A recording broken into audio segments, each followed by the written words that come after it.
Hi, everyone. I'm Cricket Barrientos, founder, Sounds of Autism, and I'm here today with our guest, Dr. Dennis Cathcart with Arizona Life Chiropractic Center. Good morning, doctor. How are you today? I'm doing great, Cricket. Thanks for having me on. Great. Thank you.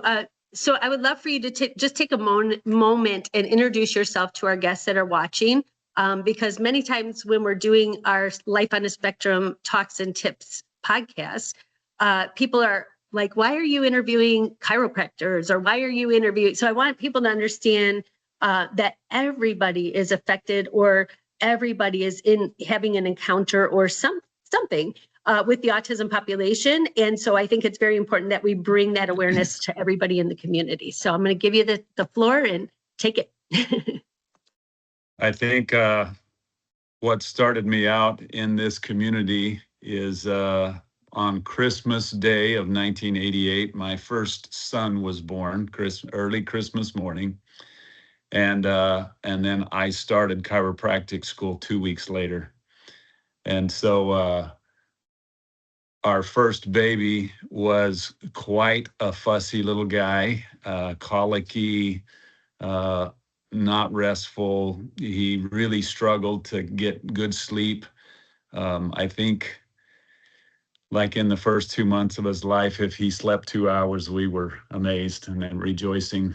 And I had just started chiropractic school, but I didn't know that chiropractors adjusted babies. I had never seen that, never experienced it. And one of my classmates, who was a third generation chiropractor, he says, you need to get your kid adjusted. And I thought he was crazy, but I did it because I was desperate.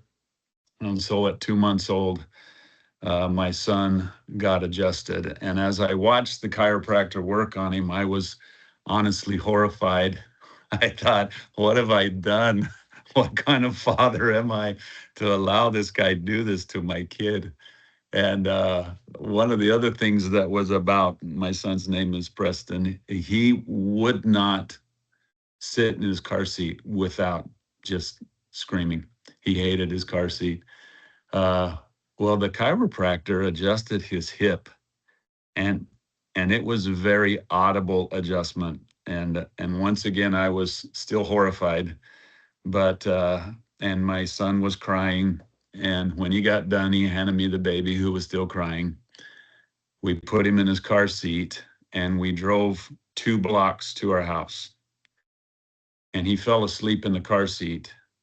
And when we transferred him to his bed at our apartment, he stayed asleep and he slept for 5 hours. And he was just a different child after that one adjustment. So my journey in working with children started then.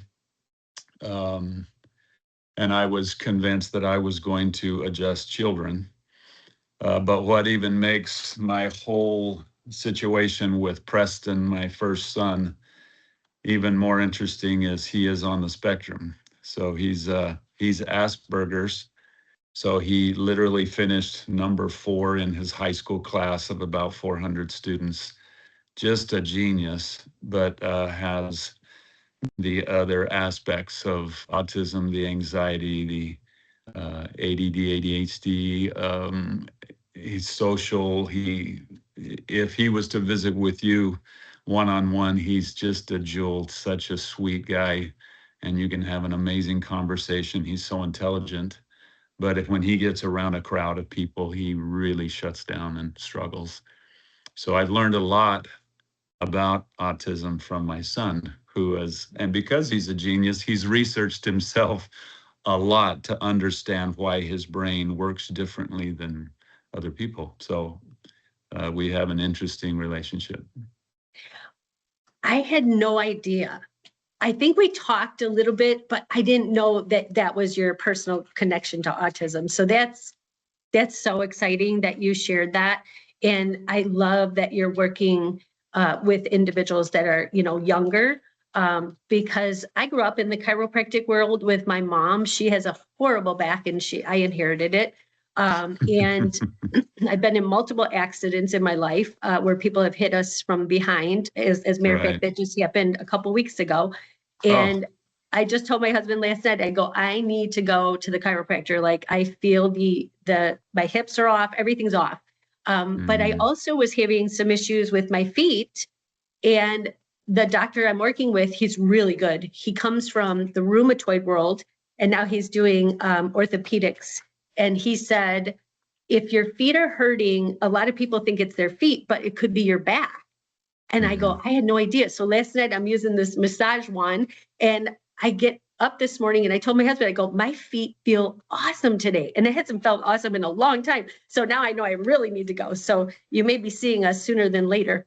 But I just wanted to say thank you for sharing that personal story. A lot of families really struggle to even talk about maybe this journey.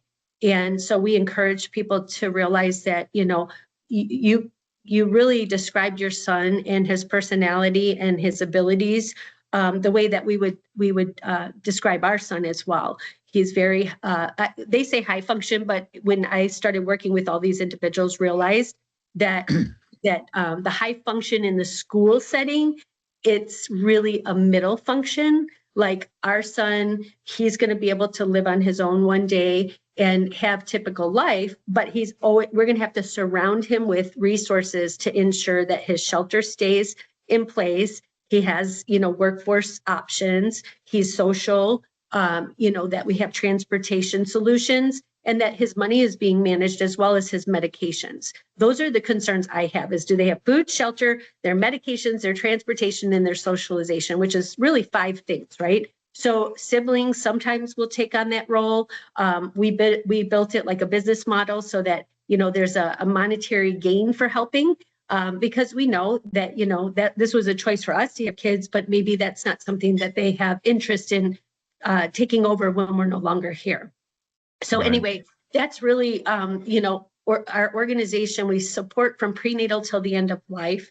We work with a lot of college students.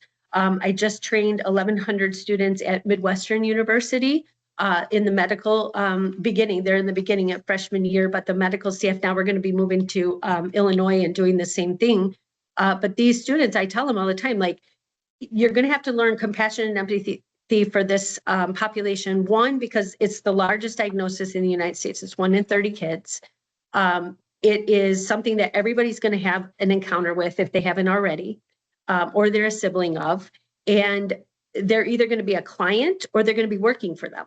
So they have to be able to understand the needs of this population and be very patient, but realize that if you push this population to their fullest potential, they're smarter than the majority of the people in the world.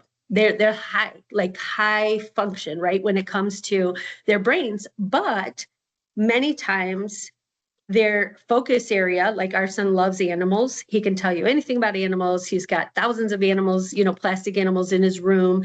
And he's just so intelligent and vocabulary. He's always been genius level vocabulary. But when it comes to like math or, putting a tip on a check and stuff like that, he's still working on those things. But if I put him in front of people and I said, these are Landon's abilities, people would be enamored with him. And I think you feel the same with your son, like you see that. So anyway, when we train the community, we share 5 simple steps to becoming what we call a responder of autism.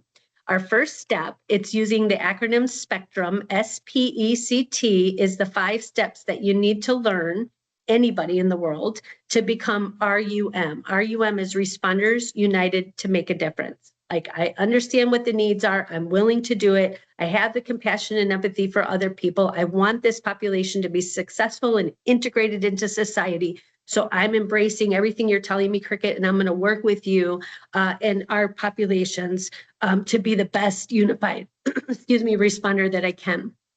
So in your world of chiropractic, you get to meet many different clients. Have you ever worked, which you have, your son, but other than your son, clients with autism? And if so, tell me why, what are the benefits of that? Because I know many times this population does not want to be touched. The adjustments might be very triggering. There's a lot that goes along with chiropractic, just the noise. Sometimes you're like, oh my gosh, but, or putting the little patches on the back with the electrolyte. Like, there's a lot that goes into chiropractic that could be very overwhelming or scary for our population. However, I know just from doing it myself that once we get them to do this, it's very relaxing and really could help in many different facets. So I want you to go through that a little bit, because I think that our families need to stop, see the signs, and look for these types of innovative methods to work with this population to try to get that brain gut going and all those things that are important with serving this population. Absolutely. You're right. The first visit that any autistic child has to the office is a very anxietous thing for them. And so the very first thing we have to do is build trust. And so we're very conservative with the first visit. We just want them to get used to the environment of being in our office. We have a very child-friendly office. We have a whole play area for the kids. And our patients that have been coming realize I take care of families and little children, and they're patient with that. And especially patients can recognize that here's an autistic child, and they're more patient and loving with the autistic child for the most part. We've had a few situations that were not quite as positive, but once we have a little talk with that person, and a lot of time it's an older person that's not familiar with autism, and they think that the child just needs to be disciplined. And so when we explain to them their situation, they're very loving and kind. But what we've found in taking care of autistic children is that the first visit is traumatic.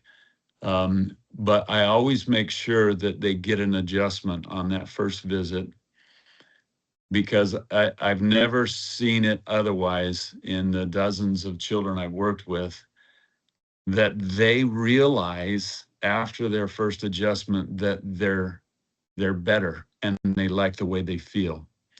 And so it starts to build a relationship where we go from the mom helping me get the child adjusted and literally holding them down sometimes, to they come in, and this is within months, so excited to be there and to get their adjustment. One of the most rewarding things was a young little boy that was typical autism, no eye contact, and he was a little bit verbal, but his vocabulary was very limited. But he would never look at me in the face. And they moved to Colorado, which was traumatic for me because I just loved this little boy. And the last day in my office, he walked in, he smiled at me, looked me in the eye, and said, "Hello, I'm here for my adjustment." And went and got on the table to get his adjustment. There's actually, his mother did a video. So on our YouTube channel, you can watch my sister Darla interview his mom. And it's just amazing where she goes through all the things, that the improvements that this little boy had. All of his teachers, his caretakers, they all were just baffled at his improvement.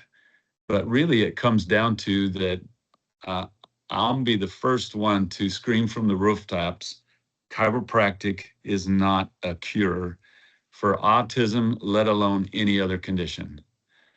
Chiropractic adjustments simply help the nervous system to function better. And with these little autistic brains, there's so much chaos. They don't like too much stimuli. You need to simplify the function of the nervous system for them. And when the spine is misaligned, it creates more chaos.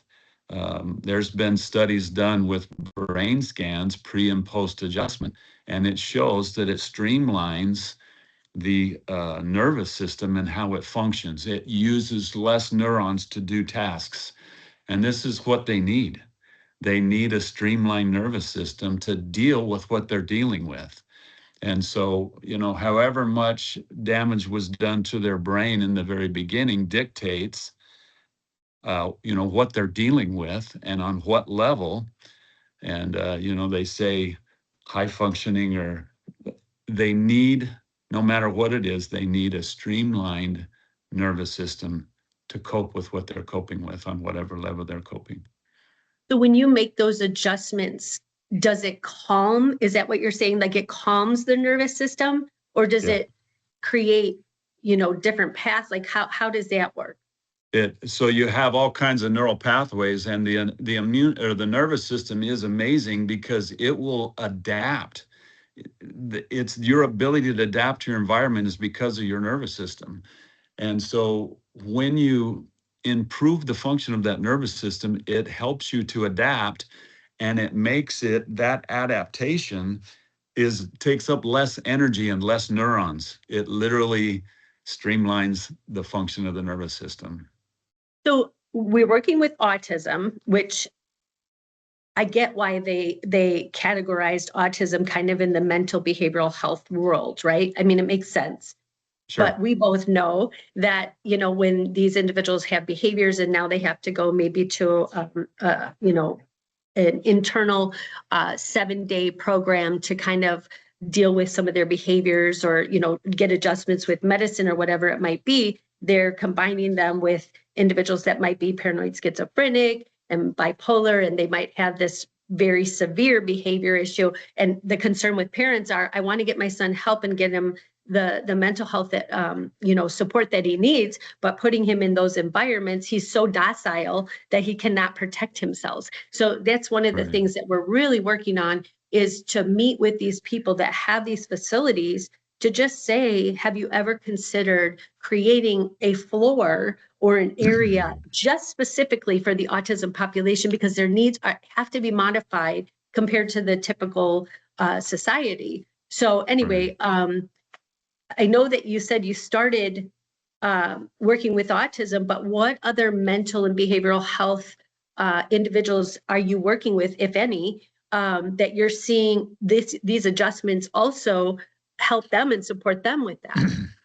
Well, are you familiar with, if I say, the limbic system? I've heard of it. So I don't want to say I'm an expert, but I've heard of that. Yes. So your limbic system is your center of emotion. Yeah. So it's how we experience emotions is through our limbic system. And it's partially in the brain, but recent research has revealed that most of your limbic system is in your spinal cord. Oh, wow. And so when we're talking about a general sense of well-being, it can be a very neurological thing. And when you reduce the interference in the spine, that improves the function of the limbic system. Wow. If you've ever talked to people, you just ask people, why do you go to a chiropractor? And a lot of them will say things like, I just feel better. And it's not just aches and pains better, I feel better. And they're experiencing an improved limbic system. So it doesn't matter what somebody's diagnosis is. If you can help their nervous system function better, you've done them a huge favor, and they're able to adapt to whatever their situation is, no matter what their diagnosis is. It just helps to have their nervous system functioning really well. I've used the example to a lot of people as when you're working on your computer and it's messing up, and you call the person to help you, and he says, yeah, shut your computer off, reboot it, turn it back on. And you're like, really? But that's literally what a chiropractic adjustment does. It's a reboot for the system. And so people get their adjustment and they're like, oh, and I'll point out, we just rebooted your nervous system. That's what you're feeling. And they're like, that makes total sense. I love that. Okay, so that's a great analogy, by the way. I wanted to ask you, so how often, if you're doing this for maintenance, right? You're not like, right now, I was just in a car accident, I need some adjustment, like I need some help. So once you see me, you're gonna be like, you're a hot mess and we need to Right. fix you. But Right. once we get past that and we get to a point where you feel like, okay, you're good now, what does the maintenance process look like, to really keep, like you said, the limbic system working correctly? How often should somebody be adjusted? That's a great question. And it's not an easy answer because we're all individuals and we Yeah. all have individual needs. So anytime a new patient comes into my office, the first thing that I establish is what kind of condition is their spine in. So we always take x-rays and I do measurements and we talk about what's optimal and what's not optimal, what's your situation, what your needs are, and we custom a plan for that person. And the initial intensive phase of care is usually to get them out of symptoms quick, because the bottom line is when someone's in symptoms, they want they want Yeah. something done. They want to do something about it.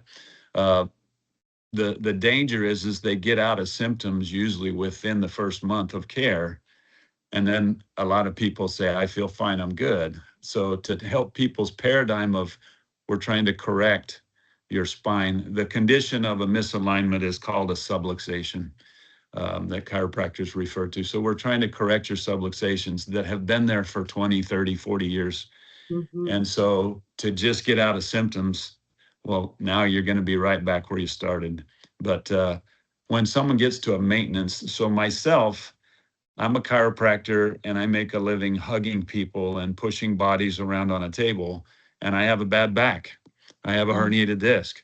So I get adjusted every week. And Yeah. for me, that's maintenance because I have to do what I do and I need to take care of my back that's not ideal. Yeah. But for other people, so I have patients that are very active, very athletic, exercise a lot. That makes a huge difference. And for them, maintenance is twice a month. Okay. And then I have patients that come in once a month religiously because they want to take care of their spine and nervous system. No matter how they feel, they know that it's valuable to get adjustment. Anybody that thinks that maintenance care is less than once a month, I don't think they understand their spine and nervous system like they should, and they need a stern talking to.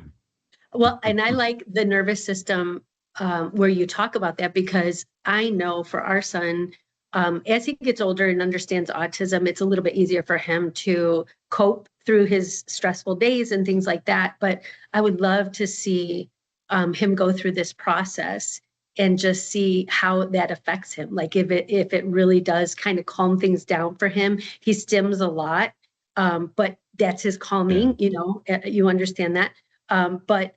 But I wonder if it would be less because he did this. Like I would Yeah. I would definitely journal this as we go through it, because I really think, I have a lot of families. They have individuals right now that they're going through puberty. Their nervous systems are all over the place right now, and with that, we're seeing um, you know some severe cases of maybe suicidal tendencies, or they're just really behavioral, and it's just because of all the chemical changes in their bodies. But maybe looking at this as another option, especially if their child doesn't like shots or they don't want to take medicine or whatever it might be. This is definitely a natural way of adjusting some of that, those issues that they're facing.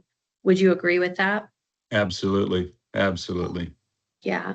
So we talked about spectrum, and S is stop, see the signs, and then what do you do after that, right? And when we say stop, see the signs, obviously we want to get a diagnosis, we want, all of those steps. But then once that starts and we get that process done and we have that diagnosis, then we start teaching the families about all the different resources and support solutions that they have for their families, including health and wellness practices and things like that. Hmm. And we try everything. We tell families, oh, I heard of ABA therapy, is it really helpful, blah, blah, blah.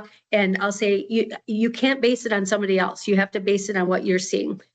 But we also talk about patience. And I know you were saying, you've seen people that were in this practice that they might get somebody that has a behavioral issue, or they might, be a little like they're just not, doing what they need to do, or they're very stressed out or triggered, whatever it might be. And you mentioned, like, once they kind of understand what they're working with, you see that compassion and empathy kind of jump in. So we talk a lot about patience and just taking your time and, talk through with your clients exactly what's coming next and how that might feel. Or, because my son's questions always are, is that going to hurt me? Or is that going to, how's that going to make me feel? And if we can kind of give him that understanding ahead of time, or even, do a tour of your location and just get an understanding of what all that feels like, he's become adaptive to your environment. So when he walks in there, just like you talked about this individual that, left and went somewhere else, but his last day, he looked you in the eye and he said, I'm here to get my adjustment. I mean,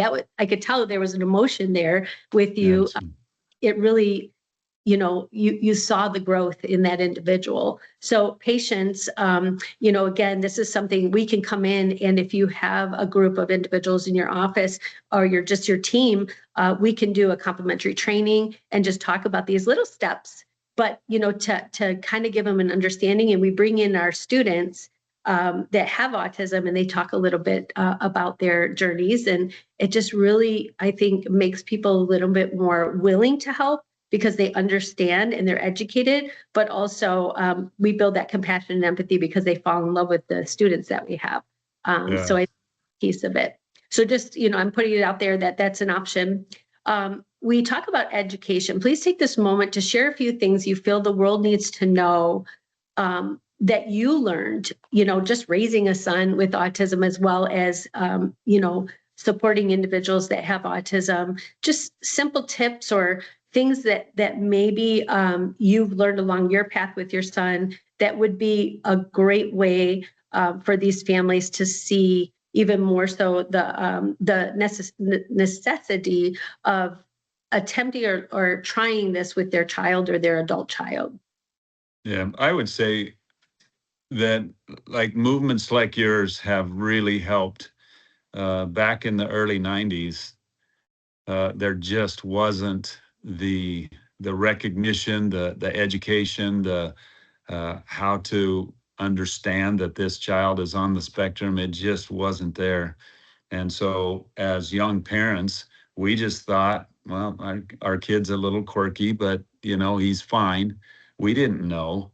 And so there's so much more awareness now that it's a whole different ballgame, that so many people are so much more informed than we were. And we've learned along the way. And quite honestly, I mean, my son was born in '88, so he's going to be 38 years old in December on Christmas Day. Yeah. He has done a lot of research and educated us about his brain and how it functions differently. So the more information that people get, especially parents of these young children, to understand they have an atypical brain that functions a little bit different, and the more you understand that, the more you can be patient and understand that child and his needs. Yeah. It's interesting, these kids come in, and of course they're afraid at first, but one of the things, so my sister Darla works for me, and she ordered these stuffed animals, and they're chiropractic stuffed animals. And there's a giraffe and a fox and a sloth and something else, but they have little clickers in the back. So the children will hold this stuffed animal and they push on it and it clicks. And another thing we'll do with the kids is we'll say, do you like popcorn? Yes. I want you to listen real careful and see if you can hear some popcorn in your back. And they'll get real quiet and listen. And then when they feel that or hear that pop, they're not freaked out about it. They're like, I heard it. I heard it. Yeah. So there's a lot of things that we can do with the kids.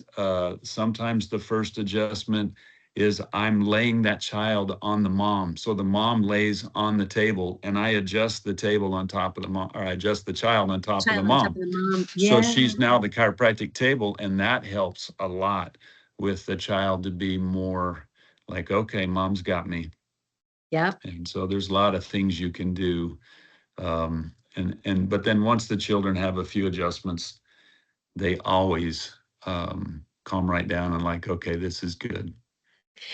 I'm the worst patient ever because I will come in and get my adjustment. As soon as I start feeling better, you won't see me because I'm busy, right? I have a lot of Right. life going on, right? And when I get to this point, I wear all my stress internally, right? Like it's all in my back, my neck. When my husband rubs my neck at night, my eyes will start watering because I have dry eyes. And I'm like, yeah, because all my stress is here. It's just blocking my sinuses. I mean, it blocks everything, right? So you just have all these Right. issues. And I know I need to do chiropractic. Like I'm getting older and I'm like, okay, I can't live with this pain every day. So Right. I say that because I look at it as, just being a parent of a child that has special needs, period. There's a lot of stress that goes along with that. You make it look easy, we make it look easy, but the reality is it's not easy. It's just No, it's we've not. modified our lives. We accept it. I'm sure that your son's 37, that you think every day, like, what happens when I'm no longer here? There's a lot of stress that goes with that. So I don't know, just encourage, and this is my educational piece, I guess, as a family, is everybody in that home probably needs this type of, I would call it therapy, because we all have the stress and the anxiety. All of us have nervous system being overworked with this. Yeah, we have a lot of great days, but when the bad days come, they're bad. And that's really, I think, the educational component. I've been doing this 15 years with Sounds of Autism. We've met thousands of families, and the majority of the families we're getting today, working with law enforcement and educational leaders and mayors and city council, is the critical ones, right? These are critical calls for service where the parents are finally like, I need help. I can't do this. I don't know what to do. And we empower them, right? But this is a component that I would like, and this is why I've been talking to Darla for years. We've talked about this. And I think during COVID, we were like, let's do a podcast. And then we just never got to it. But I think this is the right time. And that's why it took so long, because we're really looking at the health and wellness of our families and just saying, even if your child isn't going to go through this, mom or dad, I encourage you to try this, because I think that it is something that will change just the way you think about life. You're going to be healthier. You're going to be, putting the mask on yourself, mentality. And I know I started chiropractic when I think I was 13 with, everything. And I can just tell you, when I walked out, I always felt great. It was like all this stress just went like, I never understood it, I guess. I never put thought into why. But everything you're saying today, I'm like, yeah, it makes total sense. It rings true. Yeah, absolutely. So the last two letters of our acronyms, C and T, are compassion and trust, right? And so people are like, when I train, they'll say, okay, well, how do I, like, what is my role in supporting this population? And I said, if you don't have a one-to-one encounter with these individuals, you do, you're the doctor, so you're going to have that. But even your front desk person, is going to have an encounter. Just getting information, making sure that they clearly understand what their responsibility is when they leave your office to do the things that are necessary to keep this going health-wise, working out, all that kind of stuff. But if they're not going to have that one-on-one connection, just having a compassionate, heart for these individuals, being more aware, right, when they're entering, your world. How can they, if nothing else, just smile? I know your son probably doesn't do eye contact. My son doesn't do eye contact, but when he does, he wants to know that people want him to be there and he feels included. And so, he will smile back if you smile at him, but sometimes he'll just look, and if he doesn't see any reaction, he'll just, be on his phone or whatever. So compassion is a big one, and trust. For anybody to do chiropractic, they have to trust you because there is a lot of concerns like, you're gonna crack my back and you're working with my spinal cord, like that's huge. But I know that you've been trained, you've been doing this a really long time. So somebody that might have interest in coming in and doing this or trying it out, what would you say to them to make them feel a little more confident in making that decision? Well, for an adult, I like to point out that I adjust 1 hour old infants. And so if I can adjust them and they're okay, this adult, you're going to be just fine. And some people are very anxious about their first adjustment. And 100% of the time, when I get done with their first adjustment, they go, "That's it?" It's like, "That's it. We're done for the day." "Oh, well, that wasn't so bad." Okay, good. And so it's just, you just got to try it. Face your fears. Face your Um, fears. the but I never want to bully somebody at all. Yeah. And so my front office gal in the morning is a woman that has 6 children and now 3 grandchildren, and she's just very compassionate and loving and understanding. She gets kids and she loves kids. And so she's real good with them. And then the afternoon front desk gal is her daughter, who has 2 children of her own. So just the initial experience of someone coming to the office is they're gonna feel loved. In fact, every morning before we start seeing patients, we have a prayer to invite God into the practice, because we want a feeling of love and acceptance in the office. And a lot of our patients feel it, and they'll comment about how it feels in the office. But we want that. We want that good feeling of love and acceptance and compassion and trust. I'm glad you talk about all of that. We are definitely, we don't claim it as a faith-based organization, and I really don't want to give any kind of title to what we would call talking about God and faith and all that in our world, because there are families out there that may need like critical help.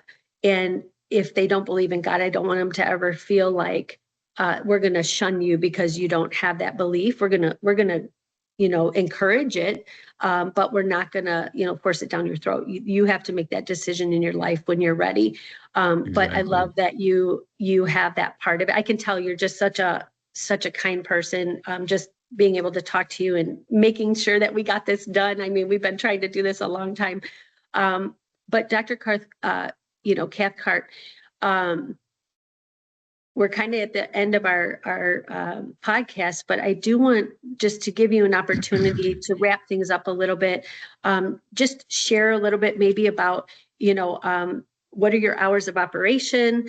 What days are you available? Where are you located? Like, share all that. And then we'll put your information when we send this out on social media. We'll put your information there as well. But we would love for families that are watching this and looking for unique solutions to work with your child.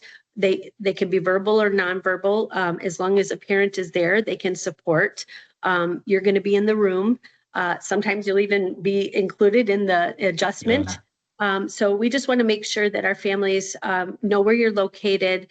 We're here in West Valley, Arizona, but we have families that drive out from all over, Tucson, Flagstaff. I mean, we have people that come out to Phoenix all the time to get support. So we're definitely going to encourage our families to meet up with you.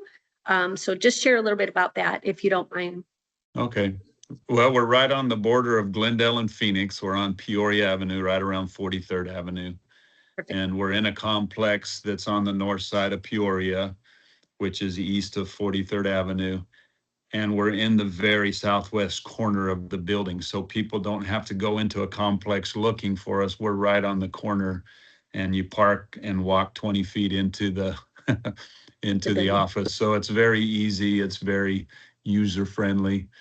And our office hours are Monday through Thursday.